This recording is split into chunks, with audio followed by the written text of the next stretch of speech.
I'm Rosa Mendez, and I'm here at the #1 Long Island broadcast, Monte The Pharaoh. I had the best time ever! Hey, listen, Daddy, you're listening to the #1 broadcast, Monte and Pharaoh, Daddy, in Long Island. The best pro wrestling broadcast of all time, I think. Jimmy, I got to tell you, man, it feels good to be back on YouTube. It was quite disappointing what happened to us, but we bounced back fairly quickly. Well, what else would we do? We're almost at 5,000 subscribers. Well, speaking of that, man, we need more members. Okay. What do you think we need to do to get the people of those 5,000 subscribers to come on and join the team as a Monte The Pharaoh member? Nudity is out of the question. Any other ideas? I don't know, man. I don't know. But what I do have a few ideas. Well, just like Prel, they should tell two friends, and they could tell two friends, and so on and so on. Hit the like, hit the subscribe. Check out all our content. But that's, you know what? That's why you're the star of the show, because guess what? Members get special content. Even we spoke about it. Pharaoh came to me one day and he goes, man, what's the deal? I can't even watch some of these videos because I'm not a member. And I said, there you go, Pharaoh. You got to be a member because this is what the members get. They get free content Nice. that none of the other fans that watch this show get. That's right. You get free autographs from some of these wonderful stars that come in, right? Nice. All you do is you go to the MNP webpage, or right, our own page, and shoot us an email and say, hey, man, I want a picture of Tommy Rich. I want a picture of whatever. And boy, that's on its way. We give them their choice. That's right. We rock. We do rock. And you need to rock, too. Join.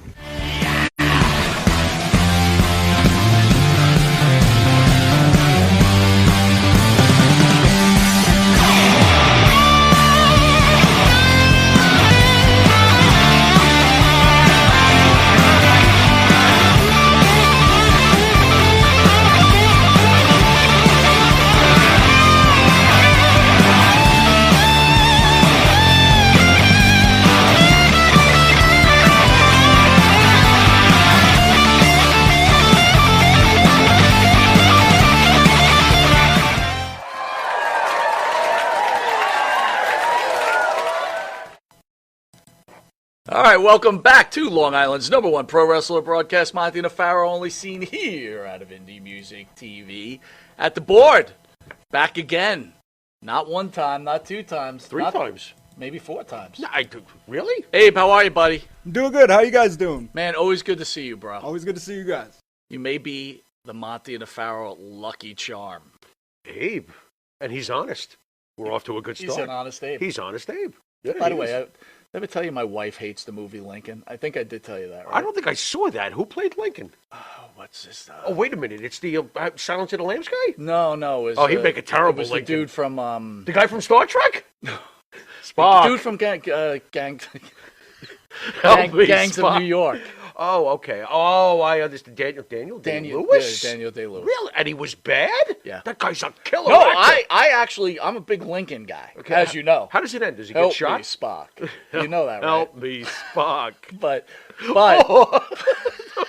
that prop, that harpoon in the back. Oh, a harpoon. Got to give him a little bit of credit. Oh, God. The whole set, those rocks and everything like that, those rocks that they stole from Cedarhurst Paper. Too good. Party Warehouse. God. Oh, That's my God. Great. That is great. Don't get me laughing. I'm sorry. So, it happens. Before we get to our special guest, something we've been covering for months, Okay. Daniel Masterson from That 70s Show I don't like this. has now been found guilty on 2 counts of rape in a retrial, faces up to 30 years in prison. A jury found Danny Masterson guilty of 2 counts of rape Wednesday at his Los Angeles retrial. That 70s Show actor faces up to 30 years in prison. The jury of 7 women and 5 men reached the verdict after deliberating for 7 days, spread over for 2 weeks. They could not reach a verdict on the 3rd count, and Masterson rape a longtime girlfriend was voted 8-4. 8-4 after in 2 conviction weeks. after 8-4. 2 weeks. Wow. Thoughts on that? And the first trial, as we discussed it numerous times before, was a mistrial. Right. Well, it looks like that 70s Show guy is going to be known by the time he's done with his sentence as that guy in his 70s. Wow. Oh, man. That's pretty good. Yeah. Well, actually, Pretty it's good. pretty bad. That's why he's going to be in there till he's in his 70s. That's rough. That's really rough. Is his Tommy Chong father going to visit him? I don't even know how to This answer is that. horrible. I mean, I'm very disappointed in him. I'm being serious for a second. I just realized at Just this for a moment second. you watched that 70s I show. love that 70s I show. had It no was clue awesome. until this second. Really, I enjoyed that show. I thought Did it was you cool. really? Dude, it's the 70s, bro. Dude. Got a light? Well, I guess when that 70s guy got into the year 2000.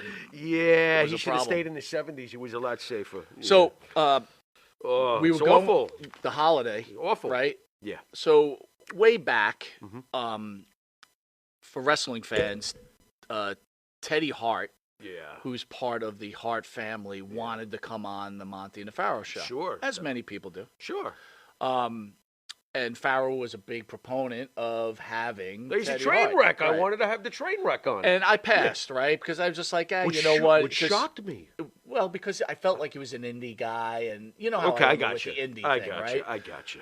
But I'm watching this documentary, and I'm thinking to myself, and we're going to ask this to D'Lo too, because what is up with the wrestling industry? This guy, so he was not accused of murder, but people did accuse him of murder, but not legally accused of murder. Okay. Is his training partner, his girlfriend, disappeared. He was Okay. arrested for kidnapping, and the list is long of Right. charges, as you can see, right? Sexual assault charges. There's so many charges. But my Right. point is, it's why does the wrestler feel like they have to work everybody? And you work someone to a point, like the girl who disappeared. Mm-hmm. He works her, and she had a drug problem, and who knows what happened. Right. But my point is like, why do they continually work the fan? They don't know any better. This is what they've been trained to do their whole lives, and then they can't see the difference between reality or the gimmick, and then they just get carried away, and the next thing you know, everything's a gimmick to them. And to me, it's the boy who cried wolf, especially if you keep burning people the way this schmuck obviously did many times over. The gimmick gets stale, and now you're the boy who cried wolf. Nobody gives a shit about you. But what happened to simple morality? Sorry, but it's true. What happened to simple morality? Simple morality? Well, what was the last time you saw that? Maybe when Reagan was in the White House? What? Like, I didn't have sexual relations with that cigar. This guy I mean, did what are we not talking? have a care Yeah. about anybody that he has hurt along Right. the way, Right. whether using them for Yeah. every dollar they had, Yeah. using them for sexual practices, Yep. using them for physical abuse. Right. And I'm thinking to myself, what is happening to society where these animals are roaming this planet? And- hence why I did not want Teddy Hart on the show, Yeah. because honestly, Yeah. I don't think I could hold my tongue. No, you wouldn't have been Obviously, I able don't, right? Well, So, who would have told you to hold your tongue anyway? I might have had to hold your coat. no, I understand. I understand. So be it. You But know, again, he's a train wreck. You know, It is what it you is. and I have been doing the show for a bit. Mm-hmm. We've met so many great Oh, have wrestlers. we? Oh, have we? And so many great stars. Would Right. it be B, C, D level stars? Right? Yeah. I'm not going to say. Did you A, know 'cause we're that'd be a lie. approaching? We're getting close to 200 now. Guests over Wow. all these years. Really? Yeah, we thought 100 used to be like, oh wow, 100. Right. Oh, way past that now. Icons. Yeah, legends. But how many of them? Mhm. I don't want to be too unfair. How many Okay. of them tried to work us in the beginning? To this day, I still expect to be worked. Don't you? It's really annoying. It's beyond annoying, and it's probably why we annoy them, because we're like, cut the crap, dude. We see right through your nonsense, and that's usually what kind of ticks them off, because we're not falling for it. Like these poor people you mentioned. What is wrong with society? It's not just the fact that you got an animal like this doing what he's doing to Right. people. What's wrong with people falling for this crap? Because look, if you're a wrestling He's fan, a wrestler. yeah, but I mean, if you're a wrestling you fan falling for and it someone's for? part of the Hart family, right? Bret Hart, Owen Hart. What about Amalicious Hart? Does anybody ever talk about Well, Amalicious? clearly not. Amalicious used to pick up the beers on Saturday night for the rest of the Hart. It gets no love whatsoever. no love. No love It's hard to whatsoever. be the black sheep of the Poor family. Amalicious Hart. First of all, where'd you come with the name Amalicious? Somewhere in the attics of my mind. I would like to thank the band that sings the theme song for Monte the Pharaoh and Jimmy Farrow, along with his partner Bart Griggs, make up the band Wisteria Hall. Wisteria Hall sings such great songs as In My Dreams, This Life, Not Far Behind, Here Comes the Rain. You can find their music on the Wisteria Hall YouTube page. Find it, locate it. Download it on Spotify, Apple Music, or Reverb Nation. And while you're doing that, go to Long Island's #1 pro wrestling broadcast, Monte and the Pharaoh. Right? Go to the Monte and the Pharaoh YouTube page. Hit that like and subscribe. That's right. Go to the Monte and the Pharaoh Facebook Live page. Right? Hear us on iHeartRadio. Become Spotify. a member. Where Anchor. you get the hot mic feature that the Pharaoh can't see. There you go. There we go. All right. Anchor. The Monte and the Pharaoh Twitch TV page. I'm twitching. We're like everywhere. We are. Monte and the Pharaoh. If you're lucky enough to live in New York, catch us on channel 115 every Tuesday at 9:30 p.m. and every Saturday at 11:30 a.m. I'm lucky enough. And channel 20 at 7 on Tuesdays at Can't wait to 7 catch myself. p.m. where over 150,000 people see us weekly, where they will see the future Hall of Famer D'Lo Brown in the reduced version of the show that you are watching now. Abbreviated, condensed. All different ways. You're always shrinking it to the point of like water shrinkage. And most importantly, we are on a new network, right? Intuitive. Spelled IN2ITIVE. So this network is a free app, guys. Again, go download it. It's got movies. It's got documentaries. It's got Monte and the Pharaoh, right? It's an awesome app. You get to see these. I was watching it over the weekend, and it's like these documentaries they have on there are so effing cool, man. Yep. They're so badass. And then you see these movies that you never even heard, like some you haven't even heard of, and they're friggin' off the hook. Intuitive. Get into it. I agree. There you go. We'll be right back with future Hall of Famer, who been looking forward to this one, Mr. D'Lo Brown. We shall return in a moment. M&J Video Games and Collectibles. Sport and non-sport cards, wrestling items, autographed items. We buy, sell, and trade. M&J Video Games and Collectibles, located at 1049 Queen Street, Southington, Connecticut. Call us at 1-860-479-9223 or 860-93-GAMES. M&J Video Games and Collectibles. Sir? Ah. Manscaped? Uh-huh. Have you tried the new equipment that's been sent? I'm afraid because it says Weed Whacker. I'm scared.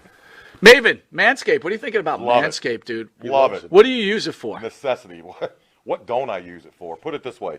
The only hair I have on my entire body is these eyebrows. Yeah. That you see. These caterpillars racing to the middle of my nose. That's it. That is it. That's all I have. And that's all I want. That's the So Manscaped is a must. We were talking before the show. There's nothing worse than just hair. Yeah. Right? Hair on a woman, hair on a man. It's just bad. Absolutely. And it's the one thing that the older I get, it starts growing more in unwanted areas. Absolutely. I hate it. I'm going to ask you a question. Uh-oh. Just going to go out there. Oh, boy. Go for it. You're doing a deed. Yes.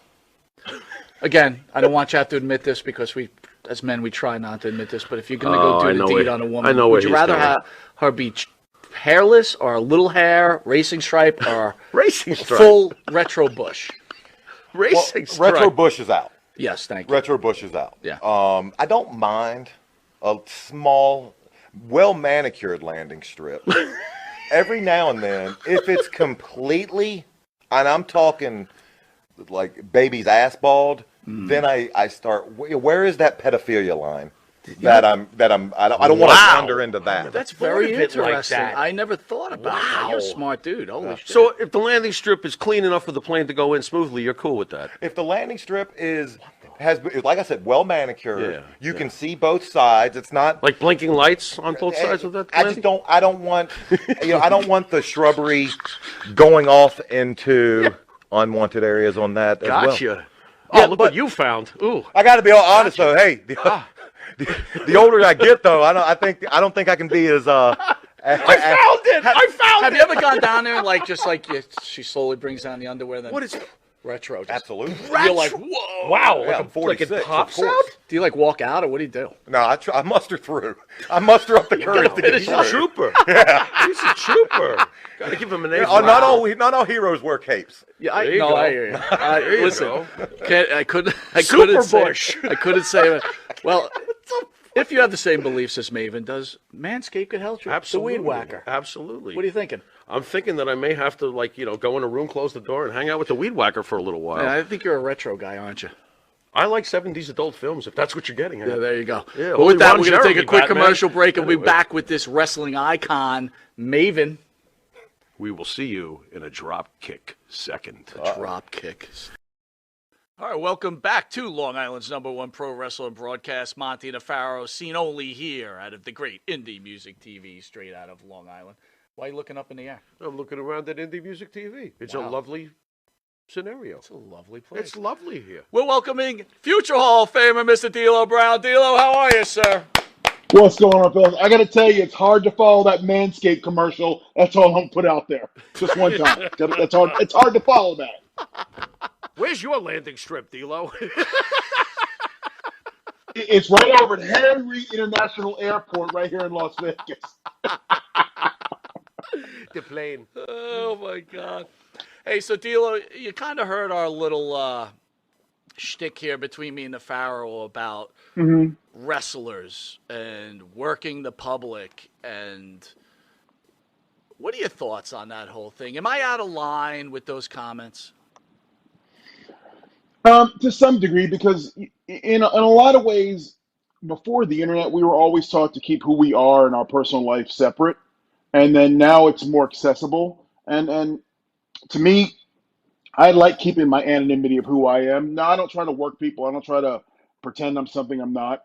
But also, we talked about bad guys in this industry, and I think it's unfair because, yes, there are some bad apples in this business, but I think they're the vocal minority, and then we all get a bad rap because of the handful of guys who do idiotic things. Sure, I can see that. D'Lo, I got to tell you, I really enjoyed your work as an announcer back in the day with Impact. Any chance you could go back to that at some point, doing announcing again? I really enjoy doing it, and there have been some discussions about doing some other stuff. I still do some color commentating out here on the West Coast for, like FSW, or there's a company in Colorado called Rocky Mountain Pro that I do some work for. Sure. So I enjoy talking. I love talking. People tell me I got a good voice for it. I frankly can't stand hearing the sound of my own voice, but I love talking about wrestling. Did you used to practice your promos in the mirror for a guy who doesn't like the sound of his own voice? Were you forced to? Hell yes. That's what Okay. you're supposed to do. I in the rearview mirror of my car while driving on the highways, Awesome. in my bathroom, screaming as soon as I get out of the shower. You got to practice your promos. You got to practice way to talk. If you can't talk, you can't be in pro wrestling. Did your wife ever say, like, D'Lo, you suck. You got to really work on this. Wow, that's rough. Everybody who knows me tells me I suck, so it's okay. Oh my God, that is rough. Well, I don't think you suck. I was just taking my personal experience, because anytime I do something, my wife makes suck. sure she goes out of her way to You tell me how I suck suck. at it, no matter what it is, suck. cutting the lawn or whatever. Normally you suck is code phrase for shut the hell up. I don't want to hear you talk. Wow. Dropping some knowledge. No wonder you wore a So, chest yeah. protector. Oh, my Lord. D'Lo, I got to ask you, you started your career, let's go back to the, way back in the beginning, kind of. You started your career with the Gangsters. Now, Yeah. we were fortunate enough to have New Jack in the studio many times, and we had the Gangsters together, too. To me, very disturbing that New Jack passed away so young. Can you share thoughts and your relationship with New Jack for the audience? I will tell you, to this day, Jack is he owns a large part of my heart. Like he brought me into his group that was already established down in Tennessee, and brought me in like I was there from the beginning. Anytime I needed advice or anything, Jack was always there. To this day, I'm friends with Jack's wife. When he passed, she sent me a suit that he wore at some function somewhere, and that's here in my house. So Jack to me is the brother I didn't have and always wanted, and he sadly missed, and I can't believe he's gone. Do you ever think that the WWE Hall of Fame will actually show some balls and acknowledge the great, groundbreaking New Jack?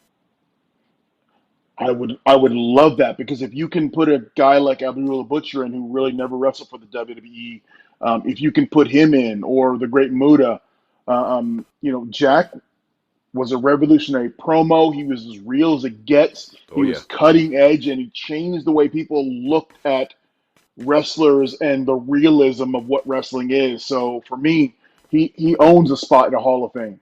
Do you cringe when you see some of these folks get into the Hall of Fame? Like, for example, Tori Wilson, as I look at my partner. Any thoughts on stuff like that? Now, you don't have to throw her My under the thing bus, is, but no. In general, my thing is, I don't ever question why someone gets in the Hall of Fame. I literally, hey, you did enough for somebody somewhere. They right, appreciate you enough to bring you in the Hall of Fame. right. You can only, and I try to only critique what the criteria is if I may or may not get into the Hall of Fame. That's it. Hopefully, I did enough. You certainly did in my book. Let's talk a little Smoky Mountain Wrestling. Any thoughts on Monte and the Pharaoh's good buddies from PG-13, Jamie Dundee and Wolfie D? They were more USWA, but they would come into Smoky from time to time, and they were one of those first tag teams that were that high flyer, smaller guys who wrestled bigger. Right. And you never look at them like, wow, they're tiny guys. I remember standing next to JC and Whoopi, and I'm like, man, on TV, I always thought you were bigger than what you were because you wrestled bigger. And down in Memphis, those were the hottest two guys, other than Lawler or Dundee. Those were the two hottest guys out there. And man, that Mid-South Coliseum rocked whenever they came out. I mean, I remember going down to Memphis one time with Jack, and we just went there and sat in the crowd. They didn't even know we were coming down there. We just bought tickets and went and sat in the crowd. And PG-13 turned the lights out and was like, damn, we'd love to get in the ring with those two. What reeled in the audience on such a level over there for them? Was it Jamie's? Because I know Jamie can talk. What was it that got the crowd so into them? I literally think the people saw themselves in them. Okay. So they could live vicariously through PG-13, because they look like, I hate to say it, they look like your paper boy. They look like your guy who hooked your cable up. But then they would go out there with a hubcap and a chain and bust ass and beat people down. And it was tremendous what they did. I mean, it had to be a combination of charisma and talk, and just they look like me. So that the people in Memphis just rallied behind him. And maybe it was the underdog in them because they Right. were smaller. I don't know. Right. It just Could have been all those things. Like I told you, it's all those things, and they just locked onto him and loved him.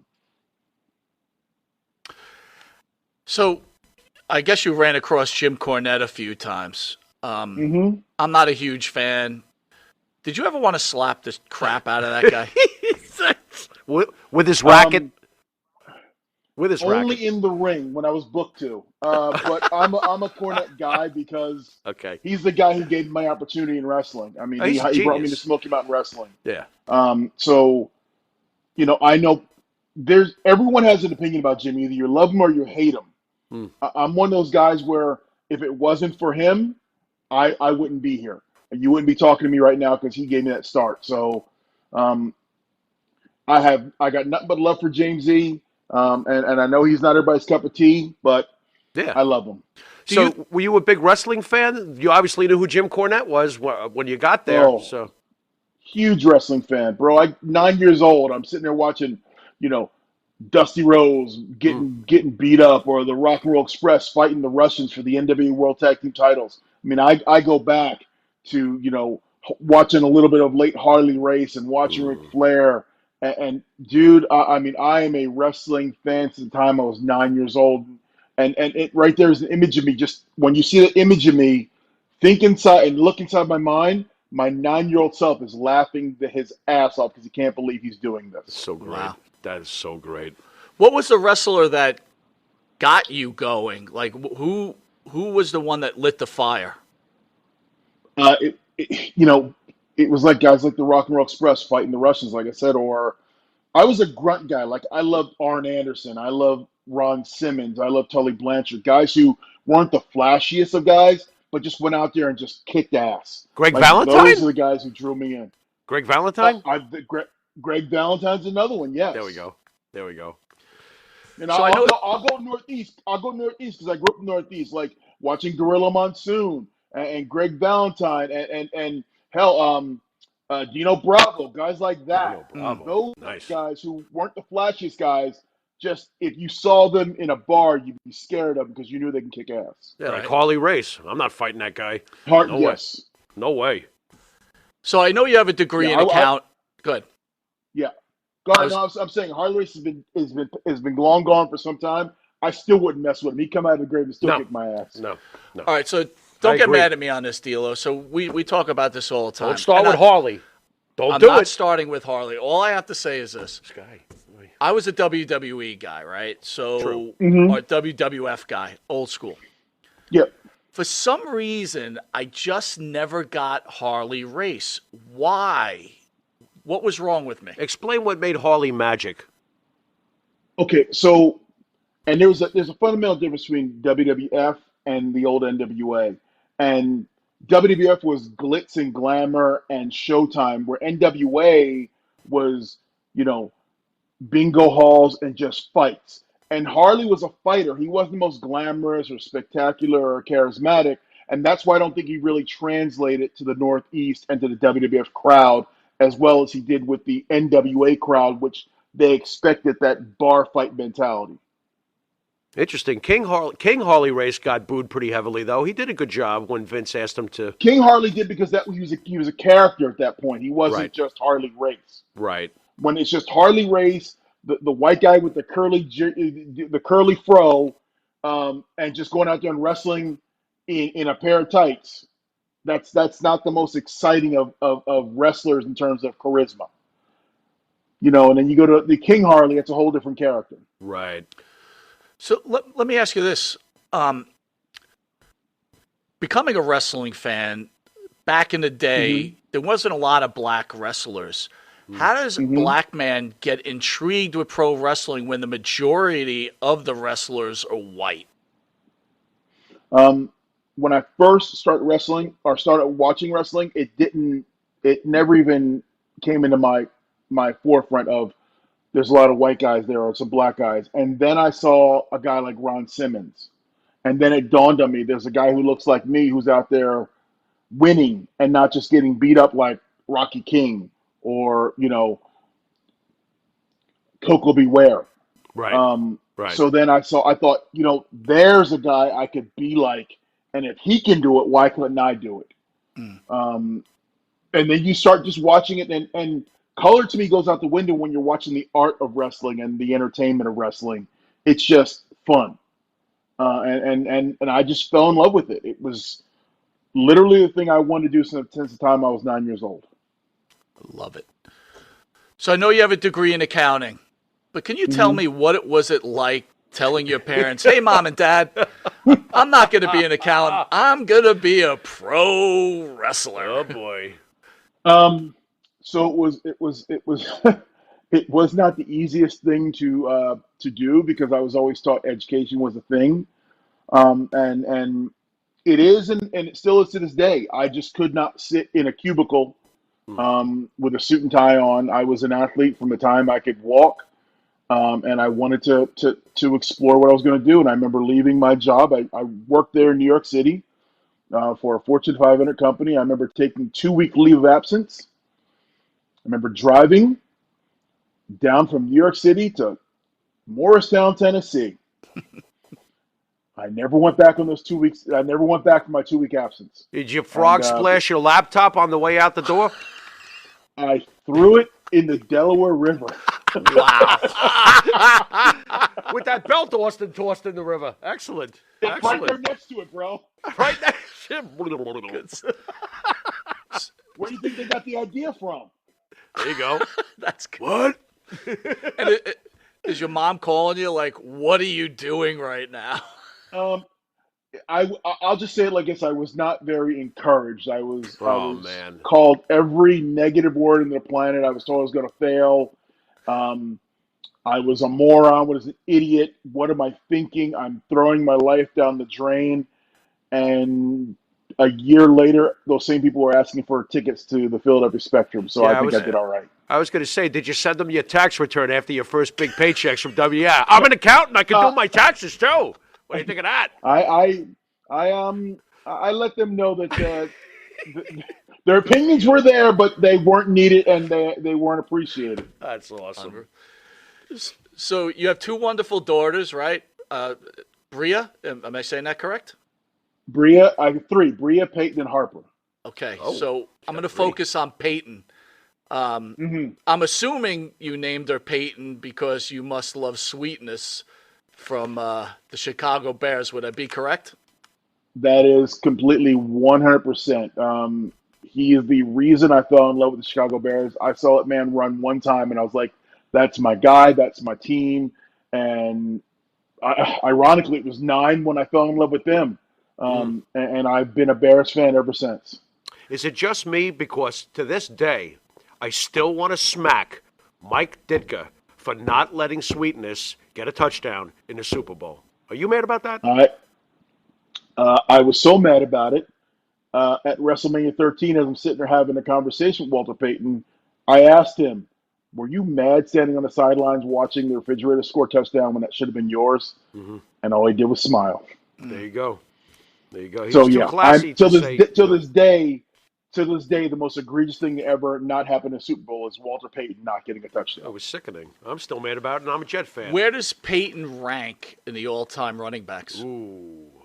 Um, and there's a lot of things like offensive line, but I think if you put Walter Payton behind the Dallas Cowboys offensive line that Emmitt Smith ran behind, Right. he'd have double the rushing yards of everybody. So I think Emmitt Smith is a product of a great offensive line. I put in no particular order. It's like Barry Sanders, There Gale it is. Sayers, Walter Payton. They're all right there. How about Like Jim people Brown?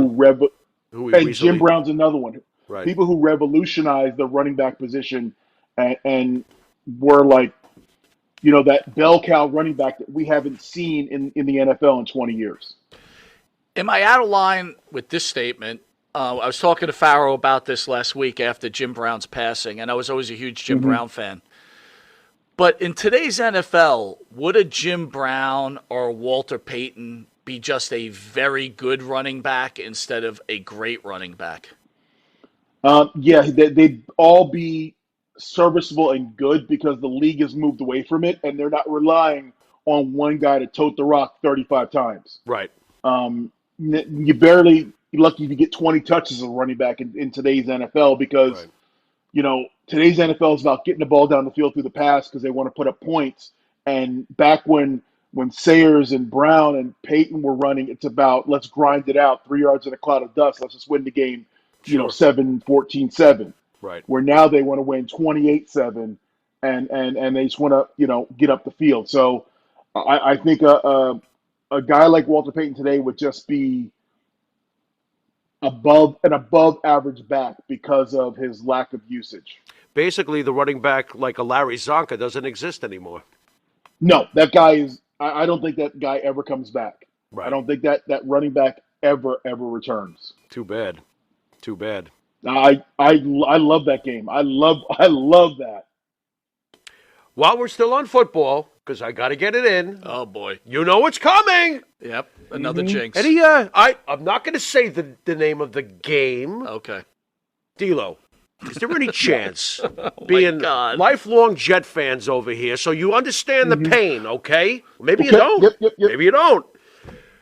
Do we got any shot here with Aaron Rodgers to get to that certain game at the end of the year? Here's the thing, and as a Bears guy, Here we I go. can't Here we stand go. Aaron Rodgers. Oh, that's true. That's true. I Bears can't Packers, stand, yeah. but Yeah. I have to respect talent. I don't care if I like you or not. I respect talent. Mm-hmm. And that guy can sling the rock, and he's good at what he does. Say it, D'Lo. Keep going. Keep going. You guys have brought in so a ton of weapons for him. You got Yep. a stellar offensive line. Your defense was stout last year. Other than the AFC being stacked as hell, Yeah. you guys have a legit chance to do some damage. And I'm not going to put a number on it. I'm not going to Don't. say where you can go. Yeah. All I can say is you guys are going to be competitive, and it'll be the best Jets team you've seen since Namath. Wow. Except we have a coach that can't handle We don't that know kind that. of talent. We don't know that yet. Just like You don't Tony know Khan. Just like Tony Khan in Hold on, AEW, D'Lo. you don't know what Salah can do because he's never had that kind of talent. Right. You can't judge Right. him Agreed. on the bag of balls he's been working with. Judge him on Hall of Fame talent after the season's over. I agree. And he has been working with a bag of balls. Well, Have you seen those quarterbacks? So I hope you're right. So I hope you're right. Judge him at the end of the season and go, okay, now I can see what Salah can do. Right. You know, it's hard to judge someone when they're running, Division III college kids out there. I agree. Well, I really appreciate that answer, D'Lo. You've given me hope. I'm sure he's going to just... No, D'Lo's going to get phone calls from me. He's be like, why does this Monte guy keep calling me? Because I just want to tell you Salah sucks. Salah's always going to... Oh, boy, we got weekly updates. I'm going to get Tila. What the hell were you talking about? You cursed us, didn't you? You jinxed us. Oh, man. Let Joe Namath coach him. Hey, all right. Don't let him drink on the sideline. Oh no! Yeah, I good point. Very want to kiss you. Oh boy! Best proposal ever on TV. All right, let's talk WWE with the Nation Yeah. of Domination, which, by the way, should be inducted into the Hall of Fame. How did that angle all come about? The Nation. That's a Ron Simmons idea from minute one, and Ron was languishing around as Farouk with the blue helmet and the Spartacan outfit, and he took some time off, and he'd come back and pitch the idea of a militant group, and then that's when they started assembling the cast. They brought in Crush and Savio and PG-13 and Clarence Mason, and then it was about surrounding Ron with as many good guys as possible. And then fortunately I got brought into the mix as in January '97 as the bump guy, because they had all these guys that were wearing suits. And I don't know if you know, but back when the Nation first started, it was Clarence Mason and a bunch of brothers wearing suits. Well, those were all Clarence's fraternity brothers. So none of them were trained wrestlers. So here you are, you got this heel group getting all this heat on baby faces, and Ron can't be touched because he's the top guy. Savio and Crush can't be touched because they're like the top tag team for the group. So bring in Take a Bump D'Lo so I can take all the heat and the people can get even with me. D'Lo bump? Wait. Take a bump D'Lo. Take a bump, D'Lo. D'Lo bump instead of me. Good Lord. D'Lo, because I have no life, right? I really got into the young... Because I have no life. I mean, I got to be honest. Disclaimer. Big fan of the Young Rock. Last season... Yeah. The Rock gets involved with this guy, Chad Frost. And then eventually the dirt sheets come out. Everybody says this guy, Chad Frost, is Shawn Michaels, who's stabbing him in the back. Then they interview Shawn Michaels, and he claims he really never had interaction with Dwayne Johnson. Mm-hmm. What do you know about that? Were you involved there? Did you see that going on? Was there interaction? No. Was there not interaction? I never saw any of that, and when Rock first came in, I came in after him, so I didn't deal with that, like any of that stuff. And then I never saw him and Shawn really interact. It felt like two ships in the night, because as Rocky got injured, then joined the Nation. Shawn was kind of on his way out at that point because he had hurt his back. He just had He just had the incident with his back, and he had lost to Austin at Mania, and then he was kind of gone. And he lost his smile, too. So he lost his smile. He lost a few things. Yeah.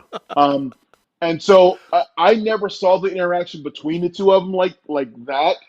But hey, anything's possible. Like I don't want to speak on it because I didn't see it. I'm not gonna say it didn't happen. I'm not gonna say it did happen. I have no clue. As a wrestling fan, would you consider that a missed opportunity that we never got to see The Rock and Shawn Michaels really have something? Yeah, I would love to have seen The Rock as Rocky got over, Mm-hmm. like big time become The Rock, Mm-hmm. and Michaels, heck yeah, like that would have been awesome. It's a Like missed I just you opportunity. think back as Yeah. I believe it's a missed opportunity because you think as a fan, here are these two charismatic forces coming together. That would have been something. Like you could have headlined WrestleMania with that kind of Could match. have. Yeah, Could for have. sure. Montreal screw job. Ooh. Hmm. Work? Was it a work? I think it was a work. I always thought it was a work. Um, Nice. it's very funny that there was a camera crew who just happened to be filming Brett that weekend. He's got a Um, point. I mean, there was too many. Like I saw Vince after it happened in the parking lot, and he didn't look too worse for wear. The next day, he had a black eye. Now, hey, a black eye does swell up overnight, Wait, but Yeah, wait it a does. minute. What? Unbelievable. The next day, ow! What yeah. the? So Wow. I was in that locker room dressing, and I found it weird that they cleared the locker room, and then 2 minutes later, Vince comes staggering out. It is what it is. And I then think it Bret was Hart work, goes away but for like Bret Hart goes away for like 13 years. That's part of the work, though. That's what always Well, because confused me. they were getting the money. But no, good.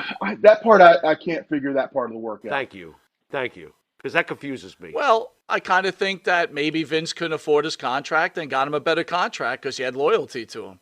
I'm just amazed if it And is it, a work. How are they holding on to this secret for such a long time without wrestling. someone finally saying something? Nah. well, I know you don't like him, but if you listen to Jim Cornette, he explains the work several times. Ah, You're gonna make me listen to Jim Cornette? Thanks a lot. Yes, I am. Damn. YouTube him. He explains the Montreal Screwjob several No, times on the show. I'm gonna he's have a to great check it. listen. I'll admit that. He's a great listen for sure. How about the Click? Were they as bad as people claim they were? Nash, Hall, Triple H, Michaels. And once again, I was right on the tail end of it because that's when Hall and Nash had gone down to WCW. So Hmm. when I was there, it was only Pac, Shawn, and Trips. That was the Click. Okay. And they were I had no issue with them. They were cool as hell to me. Probably because I had Ron Simmons standing behind me, so that made life easy. You think it's the Razor Ramon ingredient that may have made the Click what it was in some ways? It could have been a combination of Razor and Diesel because they were two grown children and they were allowed to be because Right. they were good at what they were doing. So Right. they had control of the locker room. Do you consider yourself fortunate that you came in on the tail end of the Click to not deal with the nonsense? I will say I consider myself fortunate to have been there in the time when I got there and had as much fun as I could. Oh Yes. yeah. Okay. This is never easy to ask about, but let's give it a shot. I'll never forget watching this live. I do believe it was May 23rd, 1999. I don't have that date off, on paper here, but the Over the Hmm. Edge pay-per-view, the loss of Owen Hart. Can you Yeah. can you explain what it was like that night for yourself and the locker room? Just take us through that terrible evening if you can, please. Man, that night still cuts through me like a razor. I can see I can see everything that happened that day. I remember seeing Owen before he went to go up top, and I'm lucky. I'm one of the lucky ones I got to wrestle before the incident because I don't know if I could have gone to the ring after. I can tell you that for God's honest truth. Um, I remember Godfather went to the ring, and then the Blazer music hit, and next thing I know, King comes running in the back because I hear the crowd gasp and I don't know what happened. And I remember King running in the back and he was white as a ghost. And the only thing he said was, I think he's dead. And we're like, who? And it was Owen. And I was, oh God, no. And man, like, that night still hurts me. Like I lose, I'm literally, I lose words when thinking about it. I can barely even talk about it. It was like losing a brother. It was like losing a friend. It was losing a confidant. It was losing the heartbeat of the locker room because the locker room was never the same afterwards. Take me through Vince McMahon. How quickly did he react once this happened, and how quickly did he switch into a leadership role, or was he already in one right at that terrible moment? Within seconds, Vince had to take control because that's his ship. He's the captain, and within seconds, he had to make a rough decision because people are like, "How did you keep going on?" No one had ever been through anything like that before, so it was unprecedented territory. Vince did the best he could do. Um, was it right? Was it wrong? That's not for me to judge. I just know that he took control of the situation, and from that point forward, he was all there for Owen, for his family, and for whatever they needed. Can I ask you this? And it's not easy, probably, for you to answer this, but would Owen want you guys to continue that show? Because I've heard all these things over the years. What would Owen Hart have probably said to you guys? I think Owen would have said, let's keep going. Let's just go. I think the entertainer in him, the worker in him, the talent in him would have just wanted the fans not to have missed out on the rest of what they had already paid for. Was there a meeting the night after with you guys to discuss the tragedy? And was it? What was Yeah, said? we talked about it, and then we were told that we were all going to fly to Calgary because the funeral happened within 4 or 5 days. So we literally flew home. It was Kansas City, then St. Louis. Flew home, packed a bag, and next thing we were all on the flights to Calgary. Like within 48 hours, we were all headed towards Calgary for the wake and for all the other everything else that went with it. When the Golly. show was decided to continue, was there anybody that was very loud against continuing? Not that I remember. I think everyone was just somber, and it was you saw, like, for example, Jeff Jarrett and Deborah were literally in tears, and that wasn't just on film. That was everyone with the back was like that. So that was just a continuation to be back there. I don't remember anyone, and it's all real. That part's a blur. I don't remember anyone saying, "Let's stop this. Let's stop this." It was kind of like just more of what the hell's going on kind of thing. How does it make you feel all these years later when you hear people with heavy opinions as to how could they continue? Does that anger you? Like, you weren't there? Why don't you just shut your little keyboard fingers? I mean, My thing is, you weren't there. You weren't in the moment, and I don't know anyone out there who's critiquing it who's made a multi-million-dollar decision to continue or not to continue within seconds. And I don't know many people out there who have that ability to make that decision. So here's the thing: is if you weren't there, then just let's just keep our opinions to ourselves at this point. that's fair enough. So when you see something like Dark Side of the Ring, does that bother you that they start pointing fingers of things should have been done differently? Digging up the dirt. You're going to get two sides to every story. I focus on Dark Side of the Ring when they're talking about Owen and his life and times, as opposed to they could have done this differently, or this rigging company should have done that. I like focusing on what I like to remember about Owen is his smile, his practical jokes, and his laugh, and his life, and that's where I just stop right there. Fan Don the Barber has a question. He says, was Ahmad Johnson close to match strength in the gym with Mark Henry? No, hell no. No, Mark Henry is the strongest thing I've ever seen on this planet, man or beast. There's it's a whole different level of strength. Okay. There are very few people who could come close to whatever Mark Henry did. I mean, that's just. I've seen Mark Henry take 18-inch piece of rebar and bend it in a bow tie and hand it to somebody. No. Mm-mm. I wasn't going to bring up the Ahmad Johnson thing, but since a fan asked it, what was the problem with Ahmad Johnson that you guys all seem to dislike about him? Um, I don't think he had much respect for the business. I don't think he had much love for it. I think maybe it was a way of making money. Mm. I don't know, but he never clicked with a lot of guys in the locker room and just rubbed a lot of people the wrong way. And I think he had a higher opinion of himself than the rest of the locker room did. I can't tell if you're describing Ahmed or Goldberg. Hey, all right there. Boy, oh All boy, I right, gotta bang tell bang. Let me get my gun. Let's shoot here.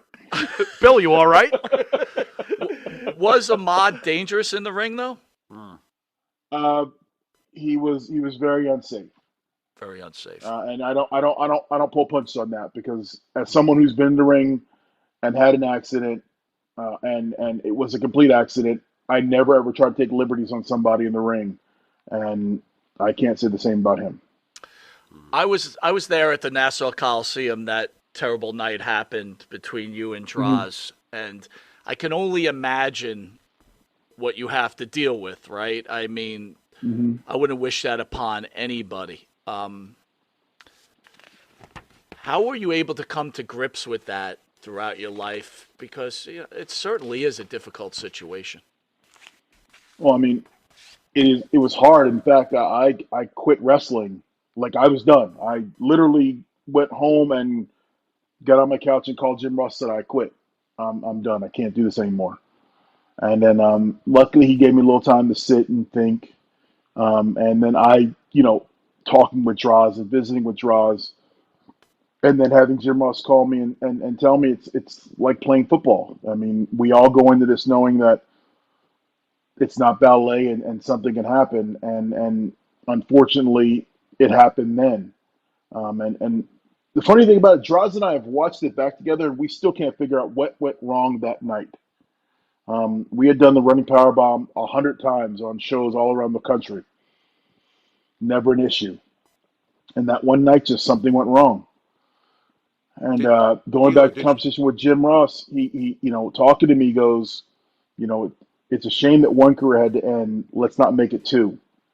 Mm. Mm. And why don't you wrestle your career in honor of Draws and wrestle for him and for him? And that's what I did after that point. I muscled through it, and I my career was from that point. It wasn't just mine; it was mine and his.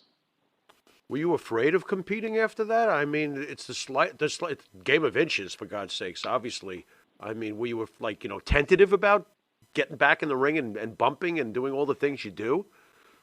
It took me a minute because yeah, I was gun shy for a little bit, but then I just went back down to a couple wrestling schools in South Florida and rolled around and just started getting that feel back, and then it helped. Like I said, sitting there and watching what draws going, what happened? I don't know. Can you see anything? I don't know.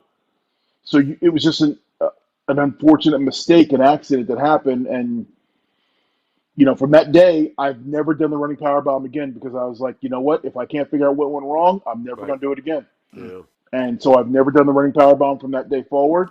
And if you take that out of the equation, then I just went and wrestled and had fun. Did you go looking for draws right away after the in the hospital and stuff, or how does Oh, that work? I literally was in the back. I waited for him when he got on the gurney. Mm. Where's he going? What hospital? I was in the hospital within. I mean, the arena wasn't empty. There was still the show was still going, and I was in the hospital with him. Well, I'm sure he appreciated that, D'Lo, and I'm glad you were able to get past it, at least for the wrestling fans and for yourself. Thank God. Um, Yeah. a lot of things have happened in the last couple of years, especially in the WWE. Vince Hmm. McMahon, we're huge fans of Vince McMahon in so many different ways. He's been some good and bad, right? Some sexual Hmm. accusations, had to step down. He's now sold his company for $1 billion, Mm. or let me say, merged. Use the proper term. Hmm. Can you tell us your thoughts on Vince McMahon, the promoter and the human being? As a promoter, I mean, he's the greatest thing since Ringling Brothers. He found something and was able to market it to the world in a way that no other promoter has ever done since, and quite frankly, probably will never be able to duplicate. I mean, he found a way to take wrestling from the smoky bars of the Northeast and take it to every corner of the globe. I mean, that's impressive. He was able to create or be part of creating hundreds of characters that resonate to people till this day. Um, that that's amazing unto itself. You talk of the promoter. When it comes to the man, hey, even the best of us are flawed, and he proved that he's not perfect.